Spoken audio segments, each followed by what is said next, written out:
Yes, it's Sunday and you're probably wondering why I'm releasing a video. Well, this is a Sunday special, and if it goes well, something I plan to do more of in the future. I'm devoting the very best flat earth debunking videos to this time slot, and we're starting with a flat earth legend in his own right, Nathan Thompson.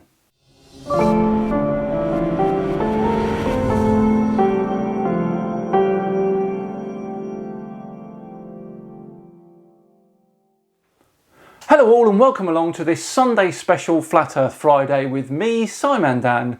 Thank you very much for joining me. Nathan Thompson is a very well-known flat earther who is famous for a few things, including starting the official Flat Earth and Globe Discussion Facebook group. Guys, I run the official Flat Earth and Globe Discussion on Facebook. We've got 125,000 members. To Netflix documentary notoriety. Did you know they made up dinosaurs? People in the school system to perpetuate this 6 billion year old Earth. Oh, wait, the math doesn't work out. 14 billion year old Earth. So I actually ran into a NASA employee at Starbucks, asked him why NASA means deceive in Hebrew. Technically, it's the word nashah, but it sounds so similar. And for being arrested for trying to give flat earth flyers to a bunch of school children whilst they played on the playground. Hey guys, check this out real quick. Space is fake. You're not on a spinning ball. They're gonna teach you, listen guys, they're gonna teach you you live on a spinning ball. And it's these flyers and their contents that we're focusing on today. A long while ago now, I once emailed Nathan about these flyers, and I don't think he realised it was me. Hi, I'd like to order some flyers please. Thanks, Dan. Nathan replied 2 days later with this. Happy to help. Call or text with any questions. I have two versions. Bible says flat earth, then a science says flat earth one. Please specify which one you want or half-half. Price includes shipping. $20.50, $30 $100, $50 $200, $100 for $500. Free official flat earth and globe discussion hat while supplies last. I was excited, so I responded. That's great, thanks. How big are they? Because I have someone's car I need to just basically cover completely. Also, can I get a sticker version? Thanks, Dan. I even sign it, Dan. And Nathan comes back with this. They're about the size of an iPhone. Amazing. Well, long-time subscriber and friend of the channel, David Emery, has finally got hold of one of these flyers and he has absolutely shredded it. And I'm not talking literally. Every single piece of debunking that I'm about to unload was carefully written and researched by David. Huge thanks to him. Right, there's 10 points to address, so let's get this show on the road. 1. Water is a natural level. No curvature is ever detected over bodies of water. All liquids, when undisturbed, are flawlessly flat. And he starts with an absolute flat earth classic here. Well, first off we can talk about tides. Different locations on Earth have different tides at different times. Look at this map from the NOAA and how sea level varies around the world. And when you take a look at somewhere like the Panama Canal, the website panamacanal.com says the following. Not commonly known is the fact that the two oceans, Pacific and Atlantic, have different sea levels and different levels of high tide. At the entrance to the Panama Canal, the Pacific Ocean can rise as much as 20 feet, but 45 miles away, the difference between high tide and low in the Atlantic is just 3 feet.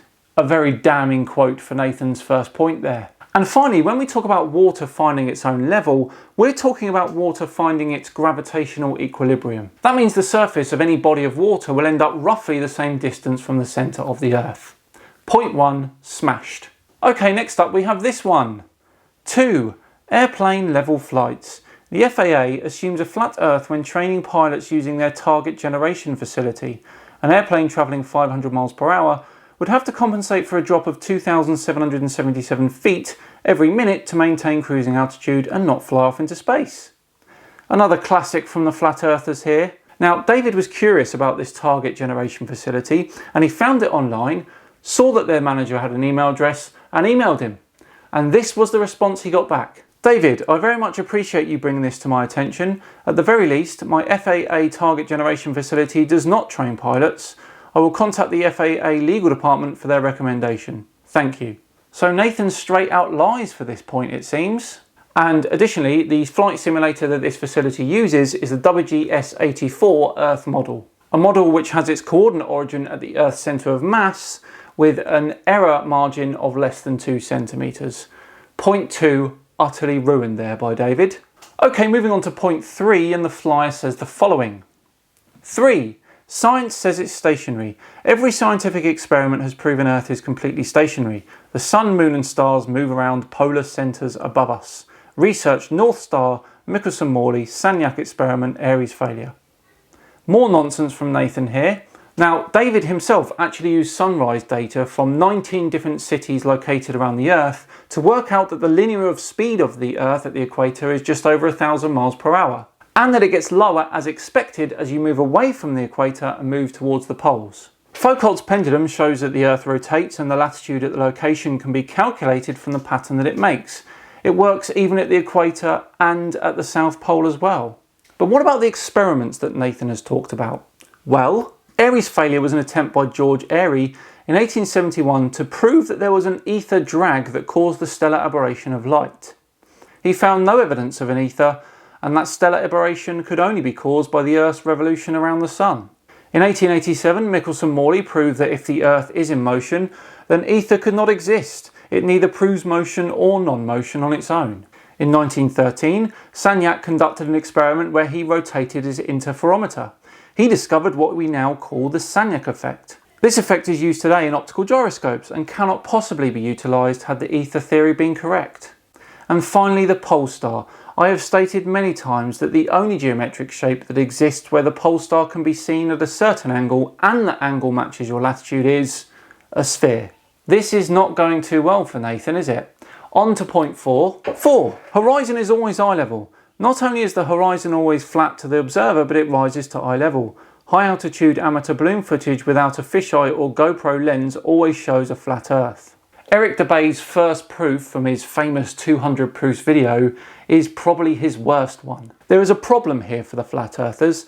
The horizon would also fall away on a flat Earth, just not as fast. And the difference would be very, very, very small because the Earth is very, very, very big. The horizon is never at eye level unless your eye level is on the ground.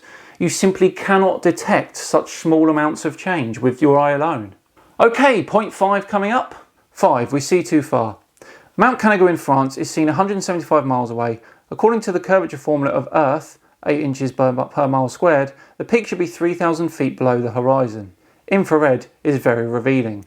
Any single photograph is poor evidence, and there's been no attempt to repeat that observation, nor to measure or control other variables that affect refraction. The photographer Mark Brett, who took the record line of sight photo, says that he tried many times to take this record photo to no avail. He said that refractive favourable circumstances allowed me to view some other peaks, even that more distant than the Berre d'Eclin. Additionally, you can see me debunk the notion that we can see too far here. Wow, we're really motoring here. On to point 6. 6, the dome is real. There are lots of proofs we live under a dome. Sundogs, halos, rainbows and star trails all prove this. You can't have a vacuum resting next to a pressurised atmosphere without a barrier. Even NASA admits they can no longer leave low Earth orbit, but they could in 1969. First off, how can the dome create star rotations that go one way in the northern hemisphere and the other way in the southern hemisphere? Sundogs, crepuscular rays, halos, all of that stuff, and rainbows, if caused by the dome, would be appearing in exactly the same place all the time.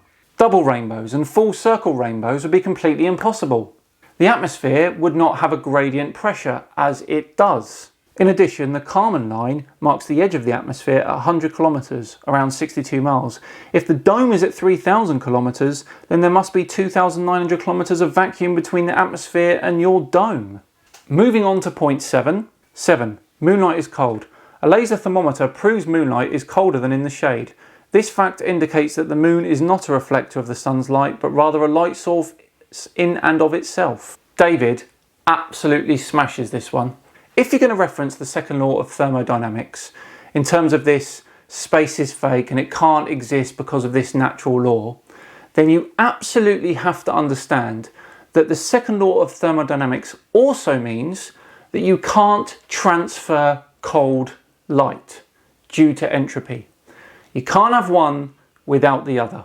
It is physically impossible, due to this natural law that you keep bringing up, that the moon would transfer cold to a warmer Earth. Entropy would not allow it. So which point do you want to concede? The fact that space is real, or that moonlight isn't cold? I'll leave that one up to you, Nathan. On to point number 8. 8. Crepuscular sunrays. The sun is smaller than Earth and very close. We can trace the angle of rays back to their source above the clouds. The sun is clearly not massive or 93 million miles away, but small and relatively close. Crepuscular rays are an artifact of the optics of the sun shining through clouds. First, the sun does not need to be close and small to shine through clouds. Second, if they were caused by the close local sun, they would occur every time the sun was in the same location. The angles between the rays point to a different distance at different locations. Take an empty paper towel roll and look through it at some crepuscular rays, just like a telescope, and you will see that they are parallel. Point number 9 now, and Nathan talks about gravity. 9. Gravity is magic. Newton's theory has never been proven. Gravity is easily explained by density and buoyancy. Things rise or fall based on their density and the medium with which they are travelling through. Newton's theory has never been proven. That statement is false, and Nathan knows it. In the 16th century, Galileo made many observations about objects falling. He then theorised that two objects of different weights would actually fall at the same rate and hit the ground together. Brahe, Kepler and Copernicus all did work on gravity and its effects on the orbits of planets around the Sun and the Moon around the Earth in the 17th century. Newton was working from those previous works. Several people were working independently on the orbits of planets based on Kepler's 3 laws, Wren, Hooke and Halley. Newton worked on his 3 laws of motion at the same time, which are foundational to physics. Using calculus that he developed, he was able to rigorously show how Kepler's 3 laws work, including how they follow the inverse square law. Halley was able to observe the motions of a comet. Using Newton's law of gravitation, he predicted exactly the return of the comet. In the 1740s, 2 geodesic expeditions were sent out, one to Lapland and the other to Quito. They proved that the Earth was oblate using observational evidence and Newton's law of gravitation. So as you can see, plenty of proof there. And finally we move on to Nathan's 10th point. 10. Boats over the curve. It is a common misconception that boats disappear out of sight because of the curvature of the Earth. The introduction of the Nikon P900 and P1000 have posed a real problem for the supposed curve of the Earth. Just zoom in. People have known for more than 3,000 years that boats went over the curve of a spherical Earth as they sailed away. Flat earthers like to say it is due to perspective, vanishing point or angular size, even to make up their own rules of perspective. Lately they make up their own rules about the horizon based on a single photo. The actions and rules for perspective and the horizon have been used for millennia in paintings and photos. If a ship disappearing over the horizon was due to perspective, then surely the entire ship would vanish the instant it touched the horizon. Look at this image. Zoomed in, yet you can't see the bottom half of the ship. Well, there we go. I think we can all agree that David did a fantastic job there debunking Nathan's leaflet or flyer.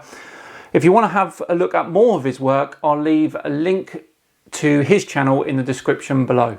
Thank you very much again, David. If you enjoyed it today, then please do like and subscribe. It'd be thoroughly appreciated. I've been Simon Dan. Enjoy the rest of your weekend, and I'll see you all on Tuesday, where we're going to be going back to look at evolution. See you then.